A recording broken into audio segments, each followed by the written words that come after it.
الظالمين ونشهد أن لا إله إلا الله وحده لا شريك له ونشهد أن محمدا عبده ورسوله صلى الله عليه وسلم الذي لا نبي بعد اللهم صل وسلم وبارك على هذا النبي الكريم وعلى آله وصحبه أجمعين فيا أيها الحاضرون رحمكم الله إني أوصيكم وإياي بتقوى الله فقد فاز المتقون يا أيها الذين آمنوا اتقوا الله حق تقاته ولا تموتن إلا وأنتم مسلمون صدق الله العظيم. Ma'asyiral muslimin, sidang jamaah zuhur yang dimuliakan Allah Subhanahu wa taala. Bersyukur kita kepada Allah Subhanahu wa taala dengan mengucapkan alhamdulillahi rabbil alamin atas berkat limpahan nikmat dan karunia darinya. Alhamdulillah pada siang hari ini masih bisa juga kita tergerak melangkahkan kaki, mengayunkan tangan, datang kita ke rumah Allah Ta'ala ini dalam rangka menunaikan kewajiban kita sebagai seorang mukmin melaksanakan salat fardu zuhur secara berjamaah. Berdoa kita kepada Allah, semoga segenap ketaatan yang kita kerjakan pada hari ini diterima sebagai amal saleh di sisinya dan mendapatkan pahala yang berlipat ganda hendaknya. Amin ya rabbal alamin. Kemudian salat dan salam kepada baginda Nabi besar Muhammad sallallahu alaihi wasallam. Mudah-mudahan kita istiqamah berada di jalan beliau, dan mudah-mudahan nanti sebagaimana kita dikumpulkan di dunia ini, kita juga berharap dan berdoa semoga kita juga dikumpulkan bersama dengan beliau dalam surga hendaknya. Amin ya rabbal alamin. Ma'asyiral muslimin, sidang jamaah zuhur yang dimuliakan Allah Subhanahu wa taala. Adapun yang menjadi tema kajian kita di waktu zuhur ini adalah mengenal ilmu fikih dan apa juga dimensi ruang bahasannya.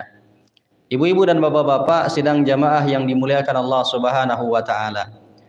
Ilmu fikih merupakan ilmu yang penting dalam kehidupan umat manusia, terutama bagaimana seseorang beribadah menyembah Allah Subhanahu wa taala. Kalau kita perhatikan dari beberapa riwayat hadis Nabi, kita menemukan Nabi pernah mengatakan, man yuridillahu bihi khaira yufaqihu fiddin. Siapa yang Allah menginginkan bagi dirinya, Allah berikan kebaikan untuknya, yufaqihu fiddin, maka Allah akan jadikan dia sebagai orang yang faqih. Faqih bermakna faham dengan pemahaman yang dalam. Maka siapa yang Allah kehendaki kebaikan bagi dirinya, Allah berikan kepahaman agama yang bagus pada orang tersebut. Maka semakin dalam pemahaman seseorang terhadap agamanya, maka berarti Allah menginginkan kebaikan yang banyak pada dirinya. Di masa awal permulaan Islam, ibu dan bapak, kata-kata fikih itu bermakna pemahaman Islam yang menyeluruh. Orang dikatakan faqih bukan dengan definisi faqih di zaman kini, ibu dan bapak. Karena sekarang ini istilah faqih sudah menjadi sebuah istilah yang dengan makna berbeda dari yang dipahami oleh orang-orang di masa dahulu. Orang dahulu, ibu dan bapak, dinamakan faqih kalau dia menguasai persoalan agama secara mendalam. Faqih berarti artinya ahli fikih. Maka Imam Syafi'i dinamakan dengan faqih, orang yang mendalam pemahaman fikihnya. Imam Abu Hanifah dinamakan dengan faqih karena mendalam pemahaman fikihnya. Begitu juga dengan ulama-ulama yang lain. Sebutlah nama seperti Imam Malik, Imam Ahmad bin Hambal, Imam Lais bin Sa'ad, dan berbagai macam imam-imam lainnya. Maka seperti motivasi hadis dari Nabi mengatakan, siapa yang Allah inginkan baginya kebaikan dalam agama, Allah berikan kepadanya fikih dalam masalah agama. Tapi perlahan ibu dan bapak, kata fikih ini mengalami penyempitan makna. Di mana ketika Islam sudah dipahami dengan berbagai macam disiplin ilmu, maka terbagilah bahwa pembahasan Islam itu, ibu dan bapak, dibagi kepada 3 pembahasan pokok. Apa 3 pembahasan pokok ini? Yang pertama yang dibahas dalam Islam itu adalah persoalan akidah. Yang kedua yang dibahas dalam masalah Islam itu adalah persoalan syariah. Dan yang ketiga yang dibahas dalam permasalahan Islam adalah masalah akhlak dan juga etika. Setiap cabang ini, ibu dan bapak, memiliki ahlinya masing-masing, memiliki ulama-ulama tersendiri. Maka dalam istilah akidah dikenallah ada namanya ulama-ulama akidah, ulama-ulama tauhid, dan belakangan muncul istilah ulama kalam. Dalam masalah fikih muncullah ulama-ulama mujtahid, ahli mazhab dan segala macamnya. Dan kemudian yang terakhir masalah akhlak atau juga etika dan juga moral. Maka ketika kita berbicara fikih hari ini Ibu dan Bapak, maka kata ini pada hari ini sudah terfokus kepada pemahaman Islam yang nomor 2. Apa itu? Dalam ruang lingkup yang bernama syariah. Ketika kita membahas masalah syariah, maka yang dibahas adalah tentang hukum halal dan haram. Ketika kita membahas masalah syariah, maka yang dibahas adalah masalah fikih dengan berbagai macam pembahasan-pembahasan yang ada di dalamnya. Lalu kalau kita bahas apa fikih itu sebenarnya, ulama mendefinisikan fikih adalah al-ilmu bil ahkamis syar'iyyatil amaliyah al-muktasabu min adillatihat tafsiliyah. Fikih itu bermakna ilmu yang mempelajari tentang hukum-hukum syariat, di mana hukum-hukum syariat tersebut terambil dari dalil yang terperinci. Maka kalau kita bahas pada hari ini Ibu dan Bapak, maka pembahasan di dalam ilmu fikih terbagi kepada beberapa pembahasan. Sebut saja misalnya yang pertama tentang bagaimana kita beribadah menyembah Allah Subhanahu wa taala, maka dikenallah namanya dengan fikih ibadah. Yang kedua, tentang bagaimana kita bertransaksi dengan sesama manusia, maka dikenallah namanya fikih muamalah. Yang ketiga, tentang bagaimana terjadinya hubungan keluarga dalam masyarakat muslim, bagaimana menyatukan dua orang yang sebelumnya tidak halal menjadi halal, atau mungkin memisahkan orang yang sudah berkeluarga, maka dikenallah dengan nama fiqhun nikah, pembahasan tentang dunia pernikahan, talak, cerai dan segala macamnya.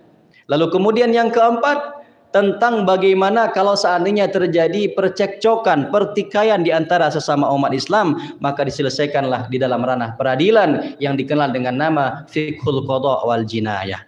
Maka inilah cakupan fikih itu Ibu dan Bapak. Tetapi kalau kita perhatikan definisinya, maka sebenarnya persoalan fikih ini sangat erat kaitannya dengan kehidupan kita sehari-hari. Mulai dari semenjak kita bangun tidur Ibu dan Bapak sampai kita tidur kembali, maka dia merupakan erat kaitannya dengan persoalan fikih. Ulama mengatakan fikih adalah ilmu yang berkaitan tentang hukum-hukum syariat. Apa hukum syariat yang berkaitan dengan fikih? Ada 5 hukum syariat yang kita kenal sehari-hari Ibu dan Bapak. Apa hukum yang 5? Yang pertama dimulai dari wajib. Di bawah wajib ada sunnah. Di bawah sunnah ada mubah. Di bawah mubah ada makruh, dan di bawah makruh ada haram namanya Ibu dan Bapak. Apa saja yang dikerjakan oleh manusia, apa saja perbuatan yang dilakukan oleh manusia, maka dia akan berputar di dalam 5 hukum ini. Salat yang kita kerjakan, kalau dia berkaitan dengan salat 5 waktu, maka namanya wajib. Tapi kalau di luar daripada salat yang 5 waktu, apakah itu salat tahajud yang kita kerjakan, salat rawatib yang mengiringi salat fardu, salat duha kah namanya, salat witir dan lain-lain, maka itu jatuhnya kepada perkara sunat. Tapi kalau seandainya tidak ada perintah syariat, tidak juga ada larangan syariat, maka mengerjakannya adalah perkara boleh. Apa contohnya Ibu dan Bapak? Kita pergi ke pasar, kita bermain di lapangan sepak bola misalnya. Apakah agama menyuruhnya? Tidak ada agama menyuruh. Apakah agama melarangnya? Juga tidak ada yang melarang. Maka pergi ke pasar, melakukan aktivitas sehari-hari, maka ini masuk dalam bab pembahasan yang mubah. Artinya boleh dikerjakan oleh manusia. Tapi kalau seandainya syariat melarang, tetapi larangannya tidak kuat, maka jatuhlah hukum tersebut kepada perkara makruh. Apa itu makruh? Ketika kita mengerjakannya syariat tidak melarang, tapi kalau dihadapkan kepada kita dan kita meninggalkannya, maka syariat memberikan kita pahala. Orang seringkali mencontohkan perkara makruh itu, mohon maaf Ibu dan Bapak, misal awak sedang makan lama, nampak ada jariang, ya kan? Kita makan jengkol tadi, jariang tadi, patai tadi, menimbulkan aroma. Ketika kita makan sebenarnya tidak ada masalah. Tapi persoalan itu muncul kapan? Ketika kita setelah makan berkumpul dengan orang banyak, masuk ke masjid menimbulkan aroma yang mengganggu orang sekitar. Kalau setelah kita makan kita tidak berkumpul dengan orang lain, maka tidak ada masalah. Karena apa salahnya dengan jengkol dan jariang itu sendiri? Tidak ada masalah, bahkan di dalamnya ada nutrisi menurut kesehatan. Tapi persoalannya aroma yang mengganggu itu yang membuat dia sebaiknya dihindari. Maka kalau seandainya makan petai jengkol misalnya menyebabkan orang lain terganggu, maka bisa dikiaskan. Orang yang tidak mandi berhari-hari, berkumpul dengan orang lain, tegaduh orang dianya, maka ini hukumnya juga makruh karena sifatnya mengganggu. Tapi apakah dia haram? Tidak sampai kepada yang haram. Lalu kemudian yang terakhir, hukum syariah yang 5 itu adalah haram. Kapan sesuatu dikatakan haram? Sesuatu itu dikatakan haram kalau syariat memandang mengerjakannya kita berdosa, tapi ditinggalkan kita mendapatkan pahala. Apa contoh? Syariat mengharamkan kita makan babi. Maka orang ketika dihadapkan padanya babi, kemudian dia tidak makan, maka ketika itu dia berpahala. Kita diharamkan oleh syariat minum minuman keras, ditawarkan kepada kita minuman keras, kuat godaan untuk meminumnya, kita tolak. Maka ketika itu kita dapat pahala. Tapi kalau seandainya kita tidak manga-manga, kita tidak sedang makan, tidak sedang minum, tentu ketika itu berarti kita tidak sedang makan babi, kita tidak sedang minum minuman keras. Apakah ketika itu kita berpahala? Tentu tidak. Kenapa? Karena tidak ada dorongan untuk mengerjakannya. Tapi kalau dorongan itu ada, datang makanan kepada awak, ada babi, ada daging kambing, ada daging ayam, awak pilih yang halal-halal, kita tinggalkan yang haram. Maka ketika itu kita dapat pahala. Ditawarkan kepada kita minuman mulai dari es krim, Fanta, air putih, ada minuman keras. Awak pilih yang lain, awak tinggalkan yang minuman keras. Maka ketika itu seseorang mendapatkan pahala karena dia meninggalkannya.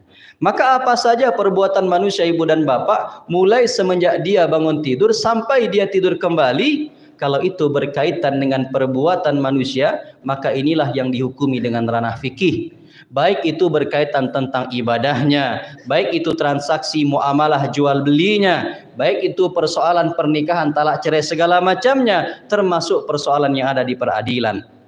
Ketika seseorang bertanya, bagaimana kalau seandainya Ustadz kita memiliki keyakinan yang salah? Kalau melewati sebuah pohon kita menganggapnya di sana ada sesuatu yang aneh, yang angker segala macam. Ini tidak termasuk pembahasan fikih. Karena segala sesuatu yang berkaitan dengan hati, maka nanti larinya kepada persoalan akidah. Dia bukan masalah fikih. Kenapa? Karena fikih itu berkaitan dengan perbuatan manusia. Makanya para ulama sekali lagi memberikan definisi yang cukup detail untuk masalah fikih itu apa? Ilmu yang membahas tentang hukum-hukum syariah yang berkaitan dengan perbuatan manusia. Maka selagi dia berkaitan dengan perbuatan, maka perbuatan itulah yang dinilai dalam hukum fikih. Maka jangan salah mengira ibu dan bapak. Terkadang sebahagian orang bertanya, Ustaz, apa hukumnya babi Ustaz? Apa hukumnya babi? Babi itu tidak bisa dihukum. Kenapa? Karena fikih tidak pernah berkaitan tentang zat-zat yang ada. Kalau mau bertanya bukan apa hukum babi, tapi apa hukum memakan babi, apa hukum memperjualbelikan babi, apa hukum memakai bulu babi. Tapi kalau babi tidak ada hukumnya. Kenapa? Karena babi itu bukanlah perbuatan manusia. Yang dinilai itu perbuatan kita. Jual beli babi, makan babi, mempergunakan babi, itu yang dihukumi. Tapi kalau babi tidak ditanyakan hukumnya, yang ditanya apa? Zatnya apa? Itu baru betul. Apa zat babi kok dinilai dalam sisi pandang agama? Zat babi itu dinilai sebagai najis, mempergunakannya tidak boleh. Terkadang sebagian orang bertanya, Ustaz, apa hukumnya bank syariah atau bank konvensional? Bank tidak bisa dihukumi. Kenapa? Karena dia zat bangunan tidak ada hukumnya. Kalau hukum yang ditanya, bertanyalah, Ustaz, apa hukumnya bertransaksi di bank syariah, bertransaksi di bank konvensional? Kenapa? Karena transaksi itu berkaitan dengan perbuatan manusia. Tapi kalau banknya itu gedung, ya, babi itu zat, tidak ada kaitannya dengan perbuatan manusia. Maka ketika kita berbicara tentang perbuatan manusia, mulai semenjak dia bangun tidur sampai dia tidur kembali, maka yakinlah pasti ada hukum syariah di dalamnya. Dan hukum syariah itu cuma 5. Yang pertama itu namanya wajib. Apa itu wajib? Dikerjakan dia berpahala, ditinggalkan berdosa. Contohnya sholat 5 waktu. Masalah puasa berarti puasa di bulan suci Ramadan. Kalau mengeluarkan harta berarti dia bernama zakat. Kalau dia perintahnya tidak kuat, maka turun perintah itu menjadi sunnat. Apa itu sunnat? Dikerjakan dia berpahala, ditinggalkan tidak apa-apa, tidak berdosa. Cuman maksud kata sunnat tentu bukan berarti supaya kita tinggalkan. Ustaz, kok sholat sunat rawatib, Ustaz, berarti tidak bakal kita tinggalkan. Batu, deknya sunat, Ustaz, bukan itu. Sesuatu itu dinamakan sunnat bukan tujuannya agar kita meninggalkannya, tetapi agar kalau seandainya seseorang tidak mengerjakan, kita tidak boleh menyalahkan orang tadi hanya gara dia meninggalkannya. Ada orang meninggalkan perkara wajib, hardi dia, ingatkan dia. Tidak sholat 5 waktu dia, tegur dia. Tidak dia kerjakan kewajiban agama, panggil dia, tegur dia, itu boleh karena yang ditinggalkannya wajib. Tapi kalau ada orang meninggalkan perkara sunat, tidak sampai ditegur habis-habisan dia. Tidak sampai orang itu dikatakan kafir hanya gara-gara dia meninggalkan sunat. Terkadang ibu dan bapak di zaman ketika semangat beragama itu begitu tinggi, orang tidak lagi membedakan ma yang wajib yang harus kita bertegas-tegas dalam perintahnya, ma yang sunat yang kadang itu sesuatu yang dianjurkan, tapi kita justru memberikan perhatian agak berlebih ke situ. Sehingga gara-gara terlalu fokus kepada perkara yang sunat, kita lupa kepada perkara wajib yang jauh lebih besar semestinya kita perhatikan.